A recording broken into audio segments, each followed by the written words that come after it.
Hey folks, welcome back to D Fringe Music. Today we're going to look at the CAGED system on guitar.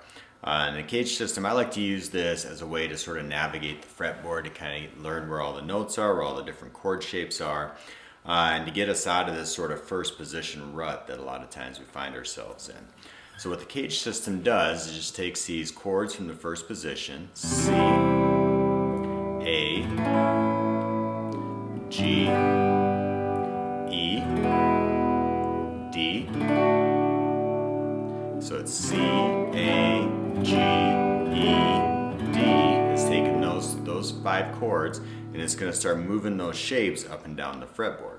So what we're going to do with our first finger is we're going to replace the nut and start moving it up and down, up the fretboard up to the 12th fret. And that's going to give us a lot more opportunity to sort of play different areas of the guitar and get some higher notes in there or just some different inversions. So the first thing we're going to look at is the C. That's our chord right here. And then we're going to take the A shape, this here, but we're going to move it up here to the 3rd fret. And now we got a C. So it's C, C. Okay.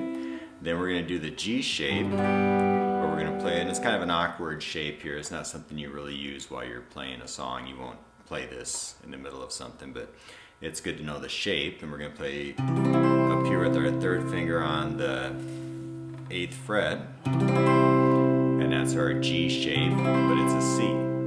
So far we have C, C, C. Then we're going to take our E shape, and we're going to play it up here, starting on the 8th fret. And this is probably the most common bar chord you'll use. This is a C.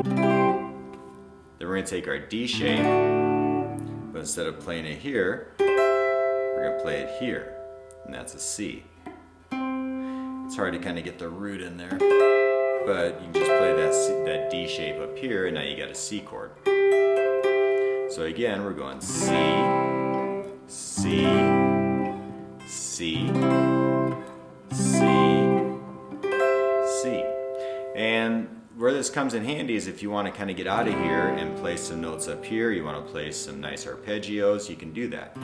So a lot of times I'll take a C here, but instead I'll play it up here.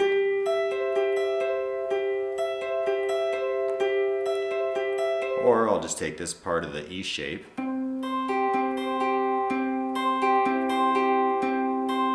we can take that A shape.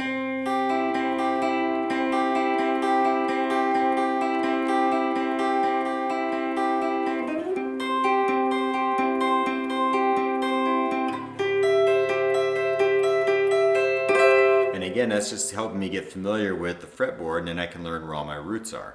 So if I want to look at all my C root notes, I got a C here, C, C, C, all the way up. Play it here. So that way it kind of helps me familiarize myself with all the notes up in here. Okay, the next one we're going to look at is an A. We're going to play our A down here. Then we're going to do the G shape, E shape, D shape, C shape, and then back to our A shape. So again, we have A, okay.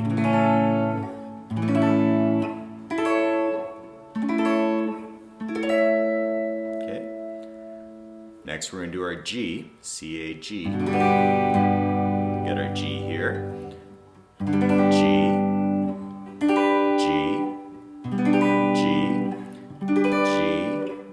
G.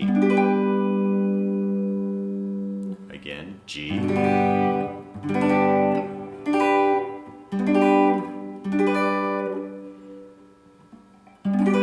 That's an awkward shape right there.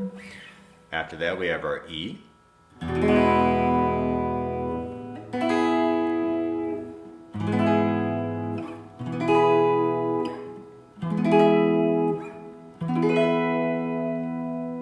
And then our D.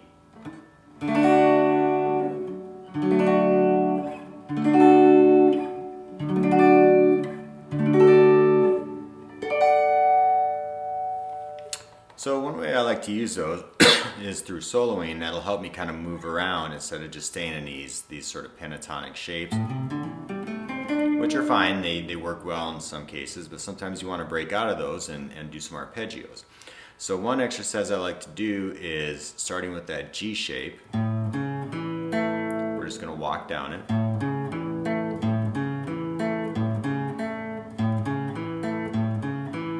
And then we're going to slide up to the A shape.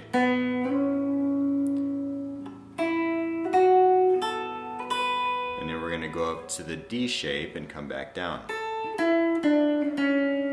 So we're going A.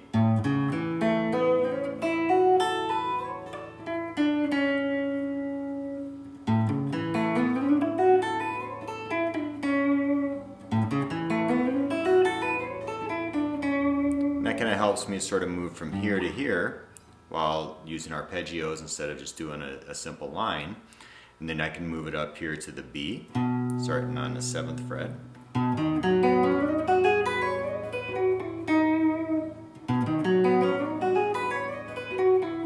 Move it up to the C, D, E, F. Once you get these patterns down, you can start playing solos through there, and you don't have to stick with that exact same pattern.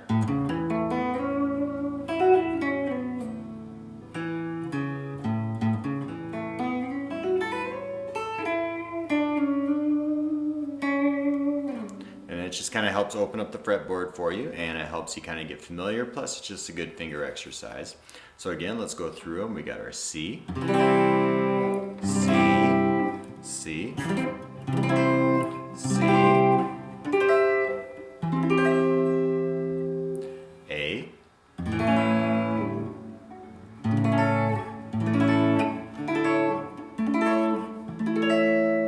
G,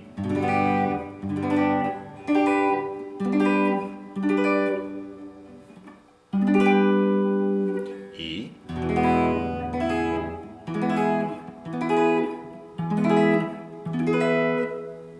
okay, then we got our D, and